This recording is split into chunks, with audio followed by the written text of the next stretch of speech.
Hi, this is Mrs. Croteau here, and this is Monday, the 29th. You are participating in kind of a 3-day project here. Day one is today, and your first job is to read this article 3 times. Now, if you're listening to this, you can also listen a couple times and follow along. It will help you to understand better if you are following along with me. I would recommend on the first listen or read to just listen. Do not highlight at that time. On the second or third is when you can start to highlight. First, just take in information. As you begin to highlight, though, you're going to highlight for two things, two purposes. Highlighting for how they made history. Those are the facts you're going to highlight in blue. Now, they're not going to directly tell you in the article how they made history. So you are going to have to infer that. And to help you focus and figure out, which facts to pick for those areas, you're going to want to think about what that person did for the Black community that made them important or special. Think, what did they do that they're remembered for? And then your yellow facts that you're going to highlight today are more just general facts, like where did they grow up? Where did they live? What college did they go to? Just kind of like the basic life facts that everybody has in yellow. They're not as special, but they make up their life story. And then these are kind of like the facts that go in your third box in the note taker, by the way. And these would be the ones that would go in your fifth box, which, yes, we did say is optional. However, since this is a little bit of a special project, we do want to make sure that you have these facts in your note taker too. However, today, your focus is just to read and highlight. See, Monday, just reading and highlighting today. Tomorrow's when you're going to transfer these into the notes. So on Tuesday, it's tomorrow, you're going to fill out the note taker we've been using throughout the unit. It looks something like this. Let me pull it up for you. Oh. Okay, give me a second. Yep, see? Important figures in the Harlem Renaissance. Mine, for my class, is on OneNote. I don't know about your teacher.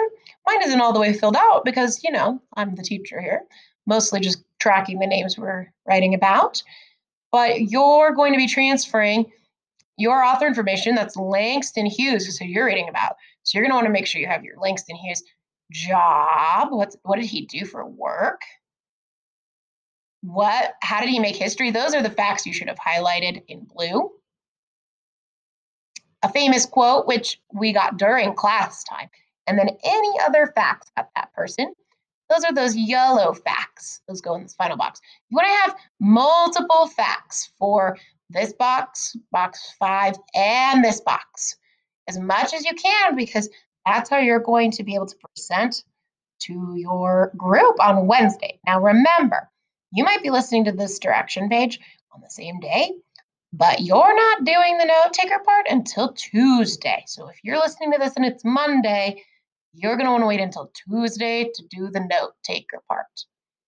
And you can always listen to these directions again on Tuesday to make sure you remember what to do. Remember, you're not going to copy exact words down, right? That's called plagiarism. You don't want to do that. You're going to want to put these words into your own words. So thinking about the facts that you highlighted on Tuesday and then putting them into your words. All boxes should be filled out, even box 4 and 5. Add as much detail as you can. Remember, I said in your words. And remember, the more you have, the easier it'll be to present on Wednesday. And then on Wednesday, you'll present your facts to your group. So the more you've got, because you're not going to look at this article that day, you're not going to read from the article, you're going to read from your note taker. So the more you've got on here, the better you will do on Wednesday, and the less awkward it will probably be. So if you just got one fact, that's going to be kind of weird, right? Okay. Now I'm going to read you a bit about Langston Hughes. Remember, just listen the first time. Then you can work on highlighting after that. Okay. Langston Hughes was an important poet, writer, and figure of the Harlem Renaissance. In fact, most would say he was the most important poet to come out of the Renaissance. Early years. His full name was James Mercer Langston Hughes, and he was born on February 1st, 1902, in Joplin, Missouri. Langston moved a lot as a child and was often lonely. He found that reading helped to pass the time.